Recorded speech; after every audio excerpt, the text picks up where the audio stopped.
in lung cancer, over the last 5 to 6 years, we really witnessed tremendous advances in terms of personalized cancer medicine. Of course, it's not enough, and we still need to do much better for our patients, but we are really trying to slice the pie of oncogenic drivers to identify individual subset of lung cancers that may be sensitive to specific targeted therapies. And at the North American Lung Cancer Conference, and more recently at ESMO and ASCO and World Conference of Lung Cancers, we really saw many data that are converging towards really promising results in terms of targeted therapies for several cancer types.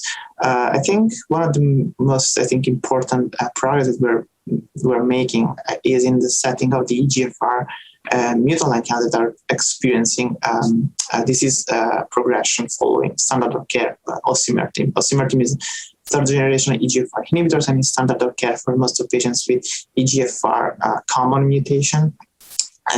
And unfortunately, acquired resistance develop also to Osimertinib. And for patients who experience this acquired resistance, we never really had effective therapeutic options.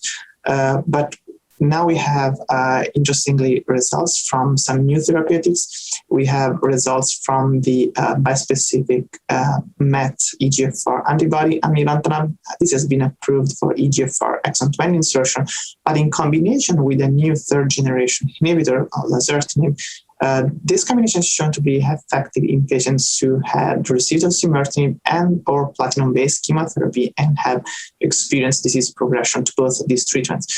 So the results are particularly promising, and responses have been observed in a significant fraction of patients, and progression-free survival with these drugs is also particularly encouraging.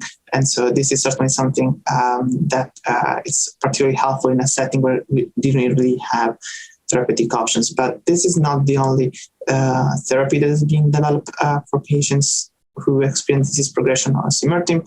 There are now also antibody-drug conjugates that are being developed, and Datopotamab deruxtecan is one of these compounds that also in the setting of Osimertinib resistance are shown to produce response in a significant fraction of patients, and we're really waiting to see additional results for later stage clinical trials with these drugs. There are also other combination therapies that are being evaluated.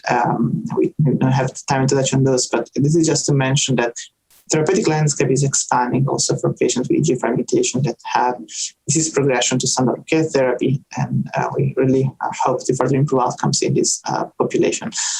Other important, I think, findings from this latest meeting are the results that we are seeing in a specific type of EGFR mutation, which has been traditionally resistant to EGFR inhibitors, which is the EGFR exon 20 insertion lung cancer. This mutation has been associated with a very low response rate to first, second, third generation EGFR inhibitors.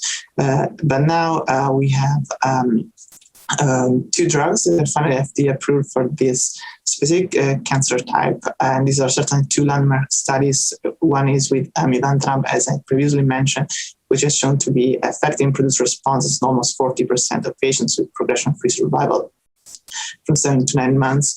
And also Mobocertinib, which is a small molecule, a small inhibitor of the exon 20 insertion, which also has shown response rates in the 30% range and progression-free survival in the 7 to 8 months range.